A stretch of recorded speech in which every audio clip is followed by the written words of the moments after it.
a todos en el amor de nuestro Señor Jesucristo y quiero invitarlos a la lección de hoy que lleva por nombre Pablo viaja a Éfeso. Antes de empezar, les voy a invitar a orar. Amado Señor, queremos en este momento disponer toda nuestra mente y nuestro corazón para poder aprender en esta lección. Necesitamos, Señor, que tú nos quites toda distracción mental que podamos tener y podamos, Señor, no solamente prestar atención con nuestro cuerpo, sino que también con nuestros sentidos espirituales a lo que hoy vamos a ver en esta lección. Enséñanos, Dios, que queremos aprender más de ti, lo rogamos en el nombre de Jesús. Amén.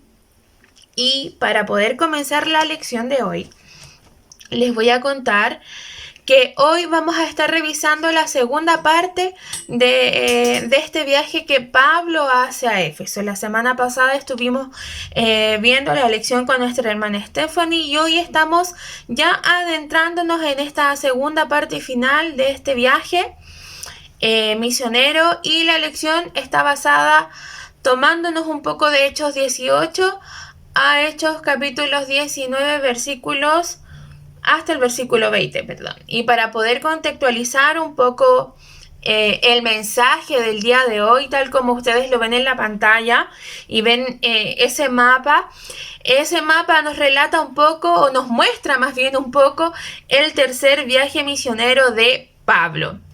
Vamos a partir contando en esta lección entonces que todo lo que vamos a hablar hoy, que todo el relato que vayamos a leer hoy de Hechos, transcurre entonces en este tercer viaje misionero de Pablo.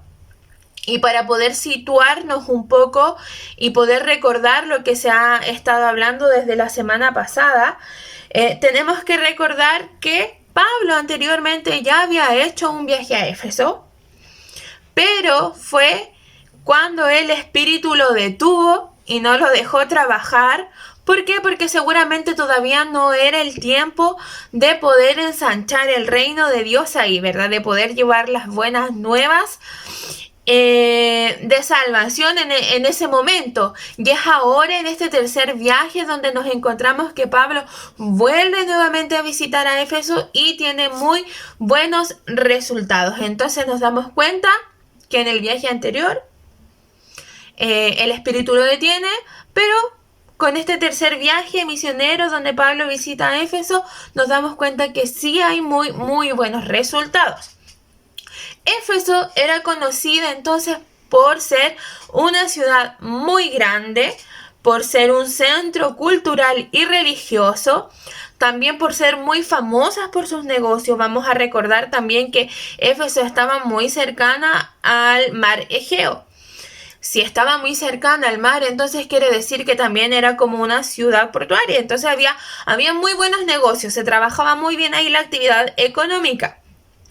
Y Pablo permanece ahí en Éfeso aproximadamente 3 años, en los que se puede dilucidar o ver un crecimiento y un fortalecimiento de la iglesia. ¿Ya? Eso un poco para poder contextualizarnos a grandes rasgos de lo que vamos a ver hoy en la lección, de lo que está pasando mientras vamos a ir relatando la lección de hoy. Entonces les contaba yo que no hemos tomado un poco de Hechos 18, pero más de lleno sí en Hechos 19 del 1 al 20.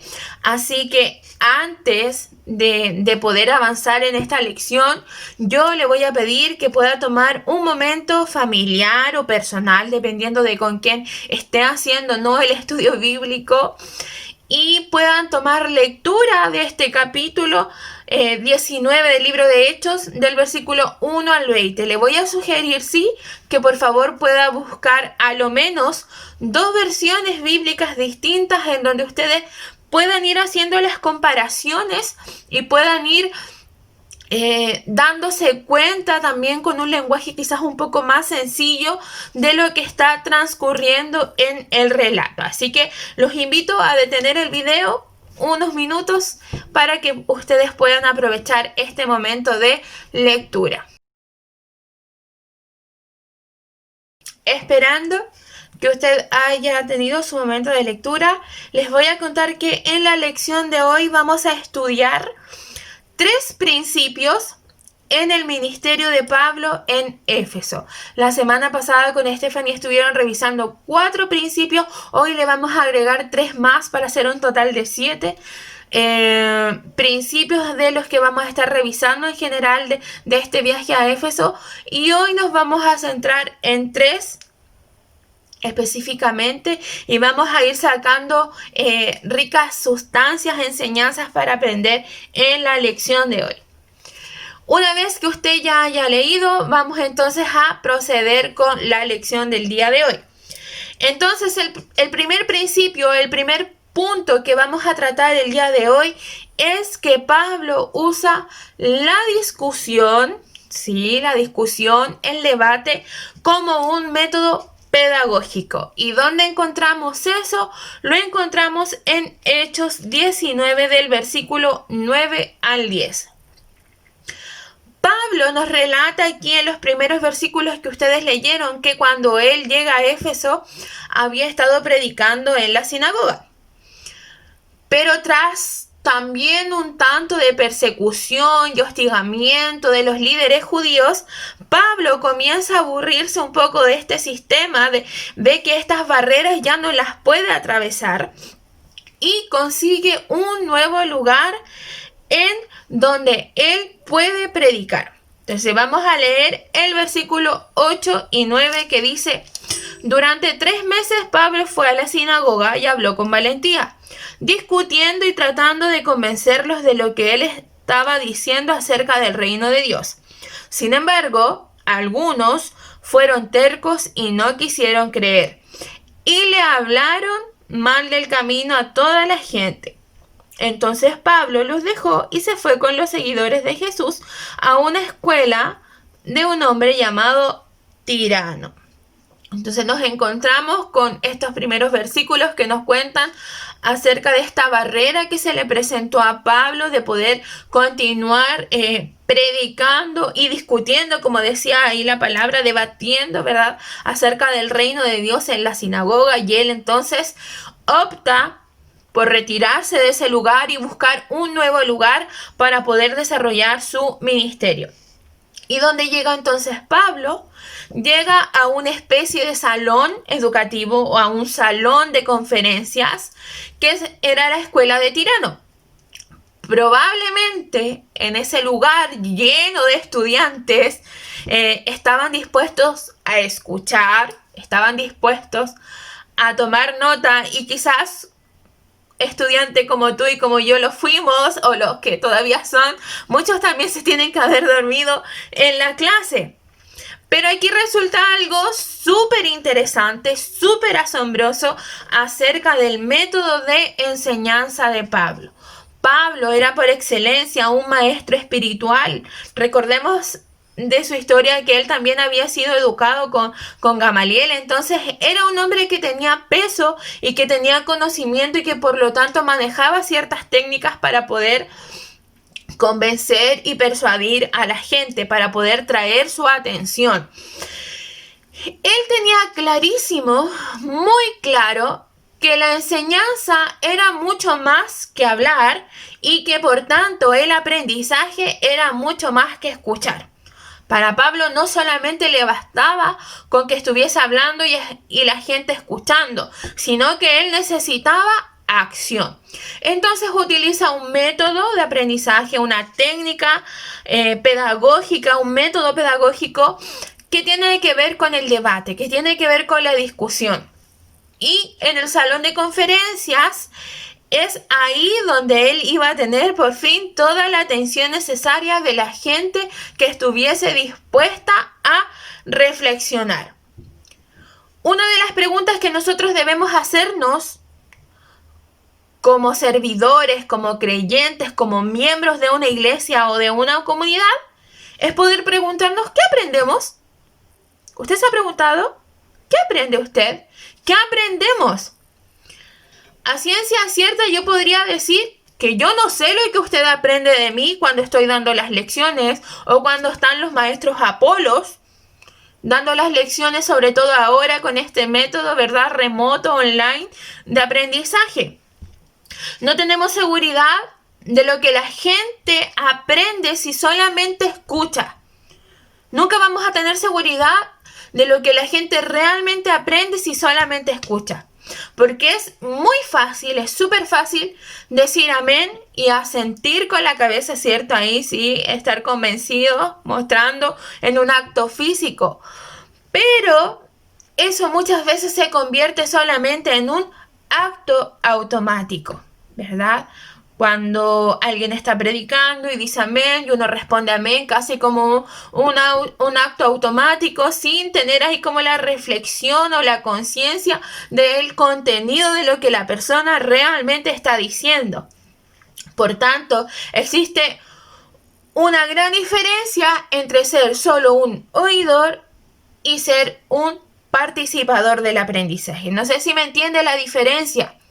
Si nosotros nos involucramos y logramos que la gente a la que estamos formando, que estamos enseñando, que estamos guiando, participe, construya también su propio aprendizaje, haga análisis reflexivo, de esta forma le estamos enseñando a ese otro a que pueda pensar por sí mismo. Y no a que piensen como las Chío, como los maestros Apolo o como el pastor. Porque no queremos más modelos así, ¿verdad? Que se repitan los modelos, sino que queremos que cada persona tenga su esencia, tenga la capacidad de meditar, de reflexionar, de analizar, ¿verdad? Y de ir construyendo mientras uno va enseñando, va guiando y va hablando. De nada nos sirve estar discipulando o estar hablándole a alguien de Cristo y solamente hablar, y que el otro escuche y no tenga tiempo de poder debatir o discutir ciertos temas. Entiéndase la discusión como diferencias de opiniones. Entiéndase la discusión como cuestionamientos que emergen, ¿verdad? Como preguntas que emergen, que nacen para poder llevarlas a la luz de la escritura, ¿ya? No como pelea, no como conflicto. Se supone que estamos con altura de mira, discutiendo temas, ¿verdad? Teniendo relevancia respecto a lo que dice la escritura de ellas. Y entonces este era un método que usaba Pablo en sus discursos. A Pablo le gustaba que la gente debatiera, que la gente le hiciera preguntas, sentirse desafiado con eso. Porque era la forma en que la misma gente o los mismos creyentes estaban construyendo su aprendizaje y obviamente estaban aprendiendo. Y quiero que pensemos en algo. La gente no crece más fuerte solamente recibiendo el olor de la comida, ni aprende solo por oír. Obviamente el olor nos va a dirigir hacia la comida, pero ¿cuándo nos nutrimos? Cuando realmente podemos comer, podemos ingerir, podemos masticar esa comida. Y fíjese en la frase que sale ahí en la presentación. Dice, cuando se escucha un discurso es como si se estuviera recibiendo el olor de los alimentos, pero debatir es como comérselos. Entonces, esta es la idea que Pablo nos trae a enseñar mediante las escrituras, ¿verdad? Respecto a este método de enseñanza. No podemos quedarnos solamente con el olor de los alimentos, porque estos no nos van a nutrir. Necesitamos ingerirlos, necesitamos masticarlos, necesitamos comerlos para poder verdaderamente aprender. Hay muchas iglesias hoy en día que están llenas de discursos y esos discursos rebotan en sus paredes. Y en ellas hay muy poco debate. Pero pensemos en el método que tuvo Pablo, en este método pedagógico que tuvo para enseñar a otros. ¿Tuvo éxito? Respóndase usted. ¿Usted cree que el método de Pablo tuvo éxito? Vamos a leer entonces el versículo 10. Dice, así continuó durante 2 años, de manera que todos los de la región de Asia, judíos o griegos, escucharon el mensaje de Dios. ¿Tuvo éxito Pablo entonces? Claro que sí tuvo éxito con su método de aprendizaje, con su método de enseñanza. Muchos enseñadores piensan que entre más hablo, más enseño, y a veces eso es un error garrafal. Yo diría que entre más hablo, más pierdo la concentración de las personas que me están escuchando. Porque no practican, porque no hacen reflexión. Y si pusiéramos atención a cuánto duran los discursos de Pablo en las Escrituras, nos daríamos cuenta que ellos no duran más de 2 o 3 minutos. Entonces, eso se traduce a que Pablo era un muy buen enseñador, un muy buen maestro. Y aquí todos somos maestros, porque todos tenemos la oportunidad de poder hablar a otros acerca de Cristo, de poder llevar a otros a la salvación. Así que tanto tú como yo, que estoy acá enseñando, somos maestros y necesitamos apropiarnos de estas buenas técnicas, de estos buenos métodos para poder enseñar a otros. Todos tenemos a alguien a quien guiar, todos tenemos a alguien a quien formar. Pero ese alguien no solamente necesita el olor de la comida, necesita ingerirla, necesita alimentarse y nutrirse de ella. Vamos a ver entonces 4 claves para poder debatir bien. Entonces, la primera clave es: evita usar detalles. A veces el exceso de información, como decía, hace que se pierda, ¿verdad?, el hilo o la atención, que no se focalice. Entonces, a veces no son necesarios los detalles. Hay que enfatizar más en el pensar que el memorizar. Y aquí quizás viene un tirón de orejas para nosotros, que muchas veces queremos intentar que ustedes memoricen ciertas cosas antes, saltándonos este paso de que ustedes puedan construir su propio aprendizaje. Entonces, el memorizar no nos sirve si no les hemos enseñado a ustedes a reflexionar y a meditar, o a analizar, o a debatir y a discutir, ¿verdad? Entonces, hay que enfatizar más el pensar que el memorizar.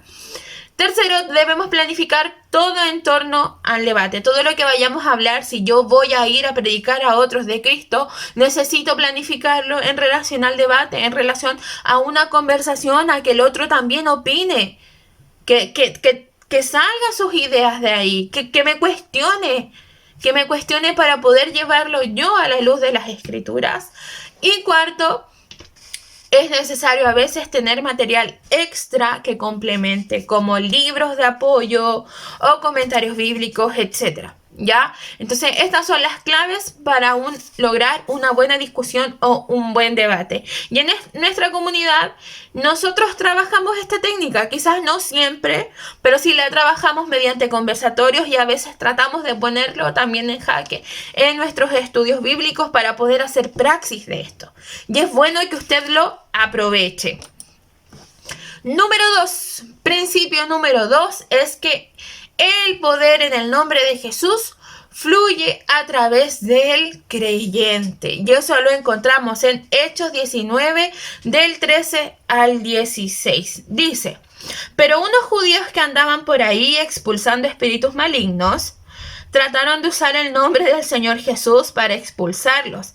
Les decían a los espíritus: por el mismo Jesús, el que anuncia Pablo, les ordenamos que salgan de ahí. Ellos eran los 7 hijos de Seba, un sumo sacerdote. Pero una vez un espíritu maligno les dijo: yo conozco a Jesús y sé quién es Pablo, pero ¿quiénes son ustedes? Luego el hombre que tenía el espíritu maligno les cayó encima y los atacó con tanta violencia que salieron corriendo de la casa desnudos y heridos. ¡Wow! Nos damos cuenta por medio de lo que acabamos de leer que el poder de Jesús no solamente fluye por medio de palabras, sino que fluye a través de relaciones. Nosotros necesitamos tener una relación con Cristo para poder movernos en el poder de su nombre. Necesitamos tener una relación con Él. En la versión Reina Valera dice: pero algunos de los judíos exorcistas ambulantes, en aquel tiempo era muy común que muchos de los judíos se las dieran, por así decirlo, de exorcistas ambulantes. Pero esto lo practicaban en base a supersticiones y como ritos de ceremonia, ¿ya? Y aquí específicamente en esta lectura que vimos, había un grupo que estaba exorcizando, que era un grupo ambulante, que deambulaba por ahí, que ese era su trabajo, ese era su fin, que intentaron imitar lo que veían acerca de Pablo, que intentaron imitar la fórmula correcta de Pablo, lo que creyeron que era la fórmula correcta de Pablo, pero se dieron cuenta que habían cometido un error y fueron por lana y salieron trasquilados. Entonces ellos dicen, les digo o os conjuro por Jesús el que predica Pablo. Ellos fracasaron primero porque no tenían una relación personal con Jesús. Ellos sabían solo de Jesús por medio de Pablo. Ellos sabían que Jesús era el Dios de Pablo, pero no tenían una convicción de que era su propio Dios, porque ni siquiera le conocían, ni siquiera tenían una relación con él. Entonces podemos decir con esto de que los hijos de Esceva, no tenían derecho a usar el nombre de Jesús porque no tenían una conexión personal real con él. No le conocían. Y muchas veces este mismo patrón se repite también en algunas iglesias o comunidades. Hay muchos que asisten a la iglesia, pero que van a perecer. Y van a perecer porque deciden no tener una relación personal con el Salvador, porque deciden no tener una relación personal con Cristo. Solo conocen al Jesús que el pastor predica, o que los hermanos predican, o que los maestros enseñan. O al Jesús que mi esposo o mi esposa cree, o al Jesús que mi hijo dice que sigue. Pero no conocen al Jesús que puede ser su propia salvación. ¿Y qué les pasó a estos hombres? Salieron trasquilados, salieron heridos. Dice que el espíritu maligno se abalanzó sobre ellos y actuó con violencia. Fue un acto totalmente peligroso tomar esta decisión a la ligera, porque en realidad era una guerra espiritual. Quizás estaban jugando ahí con fuego y no le tomaron el peso a eso. Entonces es necesario que para poder creer en el nombre de Jesús y saber que este poder fluye a través de nosotros como creyentes, debemos tener una relación con Él. Como por ejemplo, cuando Jesús sana al hijo del centurión. Se acerca el centurión a Jesús a pedirle que su hijo está enfermo y se sane. Y Jesús le dice, apenas lo ve, vete, si crees tu hijo ya está sano. Y cuando él se devolvió a su casa, se daba cuenta de que su hijo estaba realmente sano y les pregunta a los que le estaban cuidando en qué momento sucedió eso. Y contrasta la información y se da cuenta que fue en el mismo momento en que Jesús dice esas palabras. Entonces el centurión quiso tener esa relación con Jesús, lo conocía, había escuchado de él, pero quería conocerle aún más. Y es por eso que pudo actuar el poder del Señor Jesús a través, ¿verdad?, de su Hijo y de Él, porque tenía un corazón abierto a establecer una relación con Él. Él creía en el poder de su nombre, sabía quién era Jesús, sabía de dónde provenía ese poder. Y cuando Jesús le dice, vete a tu casa, su hijo ya estaba sano. Y mira lo que dice Filipenses 2:9.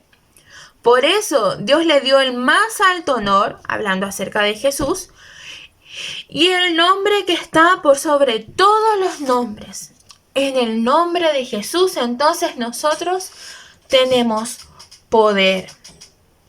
Y esto es tan fácil como compararlo con la electricidad poderosa. Sabemos que la electricidad fluye a través de cables que están enchufados a una fuente de energía.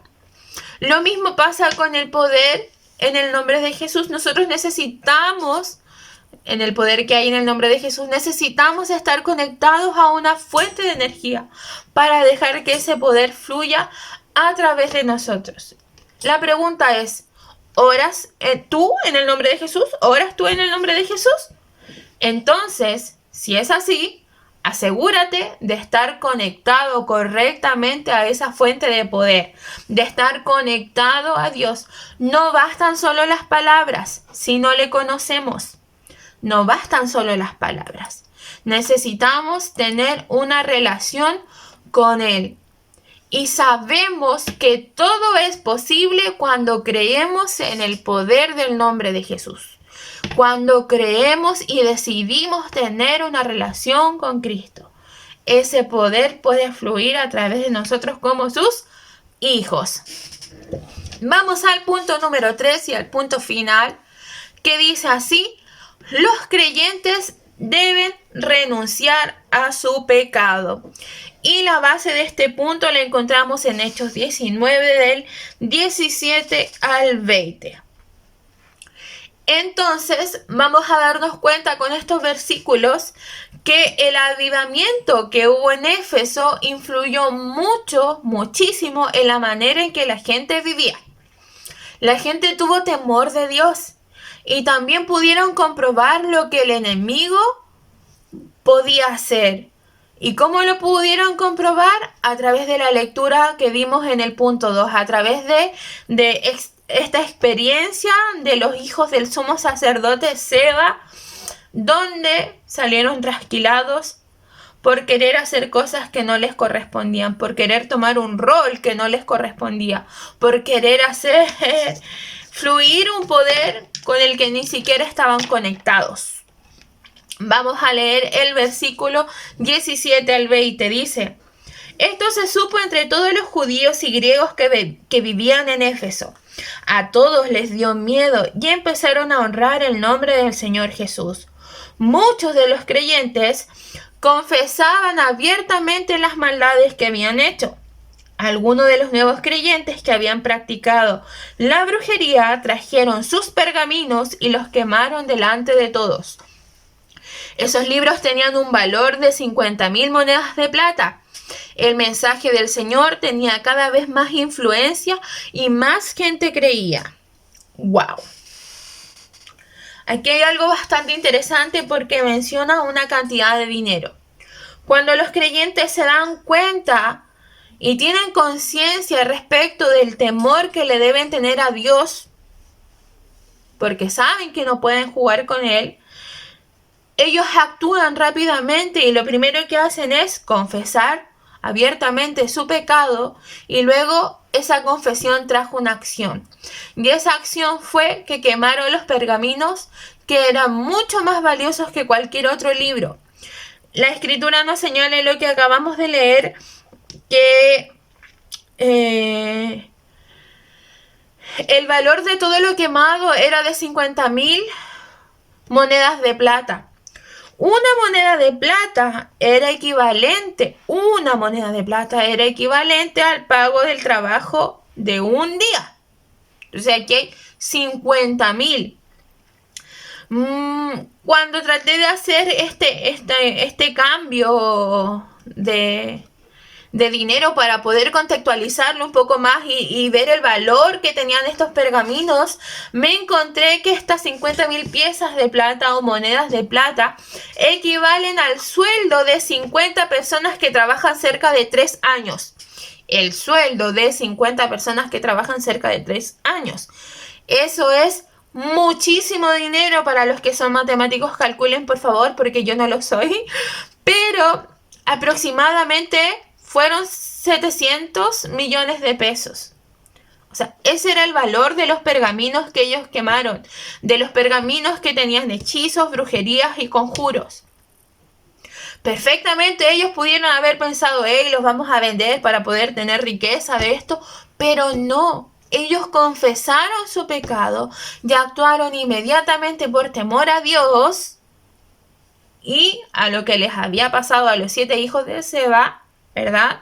Y deciden quemar, deciden abandonar esta mala práctica. Entonces ellos no quisieron sacar provecho de esos pergaminos.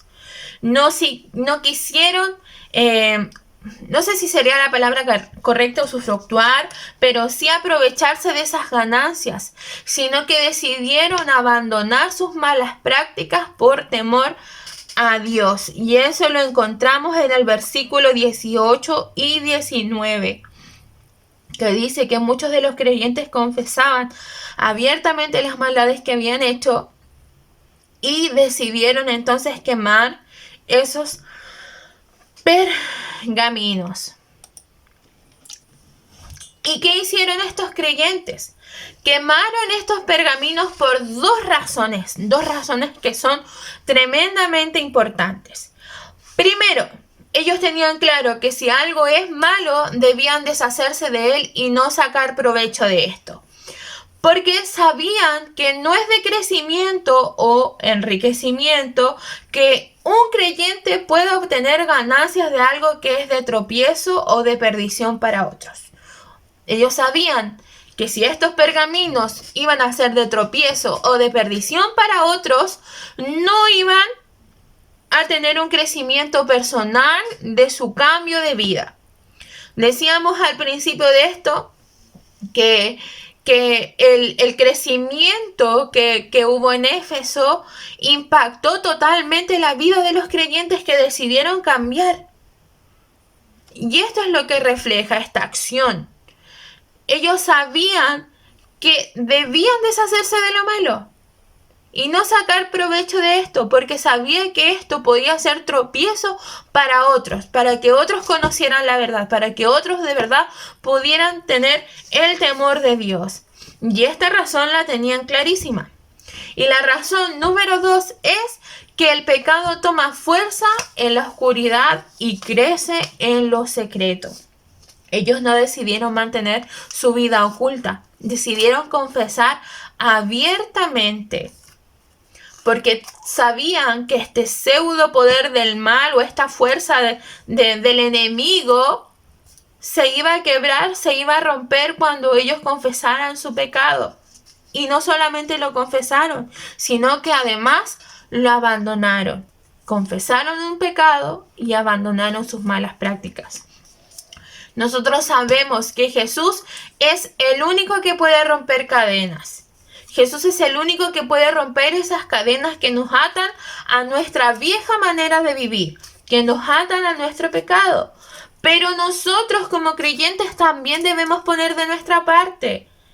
Y no solamente confesar nuestro pecado, sino que también debemos abandonar lo malo, abandonar las malas prácticas, porque eso va a hablar del buen deseo que tenemos en nuestro corazón. Eso va a hablar de a quién estamos sirviendo realmente, si a Dios o a nuestra satisfacción personal o al enemigo. Entonces, esta acción demostró para los creyentes de Éfeso que debían deshacerse de lo malo y no sacar provecho de esto, y además debían abandonarlo, porque tenían claro que el pecado toma fuerza y crece en lo secreto. Una persona será libre solamente de las cosas que está dispuesta a destruir. Tú y yo vamos a ser libres de nuestro pecado, de nuestros malos hábitos, cuando de verdad estemos dispuestos a destruirlo, cuando de verdad estemos dispuestos a abandonarlo. El incidente que pasó con los hijos de Seba motivó a que estos cristianos, a que estos creyentes renunciaran a cualquier tipo de conexión que tuvieran con el enemigo. Todo lo que pudiera conectarlos con el enemigo, de eso ellos decidieron desecharlo, decidieron abandonarlo, decidieron quemarlo, decidieron renunciar a ello, confesando, abandonando, quemando sus libros o sus pergaminos llenos de magia y conjuros, sin importar el valor que eso realmente tenía. Y quiero invitarlos para ir terminando ya en esta lección. Hemos revisado los 3 puntos, los 3 principios que hemos estado revisando en esta clase. Primero, que Pablo usa la discusión como un método pedagógico, ¿verdad? Usa el debate como un método pedagógico. El segundo principio es que el poder del nombre de Jesús fluye a través de nosotros como creyentes, pero no solamente en palabras, sino que teniendo una relación con esta fuente de poder. Y número 3, es que nosotros como creyentes debemos renunciar a nuestro pecado. Debemos renunciar, debemos confesar y abandonar esas malas prácticas para poder tener un crecimiento. Y quiero invitarlos con este versículo para que puedan reflexionar ustedes después al acostarse y al orar. Y se los puse en 2 versiones, usted elige la mejor. Romanos 12:9 en la versión TLA dice: amen a los demás con sinceridad. Rechacen todo lo que sea malo y no se aparten de lo que sea bueno. Rechacen todo lo que sea malo y no se aparten de lo bueno. La palabra de Dios para todos dice, de Romanos 12:9, el amor sea sin fingimiento, aborreciendo lo malo y adheriéndose a lo bueno. ¿Cuál es la invitación entonces para nosotros? ¿Hay algún hábito, alguna práctica que tengamos que contamine nuestra alma?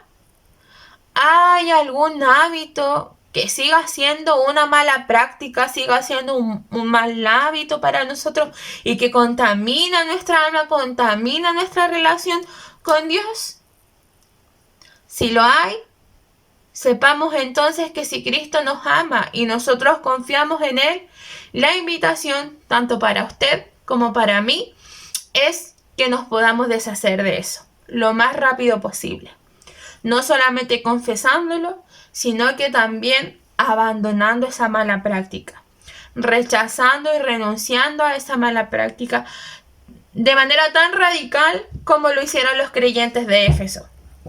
Porque si terminamos con eso ahora, vamos a terminar entonces con esa mala práctica para siempre. Es tan simple como eso. Y el desafío para esta semana es que vamos entonces a generar un debate familiar.